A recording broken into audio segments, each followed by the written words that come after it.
Welcome to the Daily for Tuesday, April 23rd with Andrew Wiebe. I'm Jason Segani, and we're going to start off down in South America where some interesting news is being reported out of Brazil that CONMEBOL is going to meet to discuss bringing MLS teams into Copa Libertadores possibly as soon as 2015. And Andrew, I have to ask you after hearing this, is this something MLS teams are ready for? Well, we've heard these rumblings for a long time, but count me among those that think that MLS is not quite ready for this step. Look at CONCACAF Champions League. MLS has not yet won that one. We've already heard about the struggles of teams splitting resources between that and MLS. If you ask teams to play in MLS and in South America, remember, the travel much more difficult, and that competition is very, very good. They're going to have a tough mountain to climb. Now, if we see some roster changes, maybe some more money in the cap, that could be a possibility, but still a long way off. And one other thing, look at Club Tijuana. They get to the last 16 of Copa Libertadores, but they've lost their playoff spot likely in Liga MX. So these Mexican teams are not exactly handling that burden well either. Yeah, and I mean, I think when you look at the MLS side of things, it's not, we do expect there to be a higher salary cap. We do expect to be bigger rosters by that time, but let's first conquer CONCACAF Champions League and then start worrying about Copa Libertadores after that.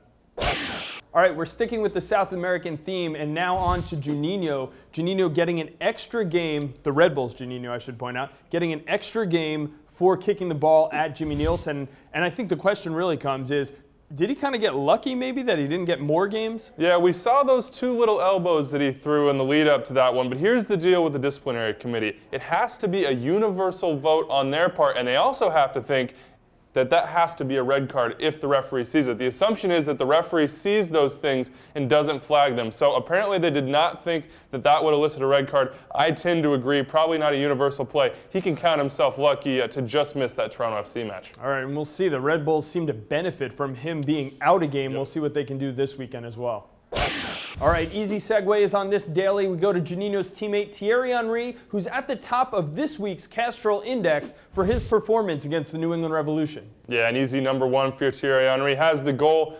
Could have had a few assists too, created some key passes for teammates, and probably had a few penalty shouts. #2, some might have thought he would have taken #1. Jack McInerney of the Philadelphia Union, 2 big goals in that victory against DC United. Then the guy that played against Thierry Henry the Wednesday before that game, Jimmy Nielsen in goal, the shutout. He's had so many this year, set the record in Kansas City actually last year. #4, Blas Perez, of course, the second goal in FC Dallas's win. And then at #5, rounding it out, Nick Rimando, a PK save against Chivas USA. All right, #2 on that list, Jack McInerney was on Extra Time Radio yesterday, had some interesting things to say, including that he was working on a trade when the coaching change happened in Philadelphia. So what could have been, Philadelphia fans obviously glad the coaching change was made.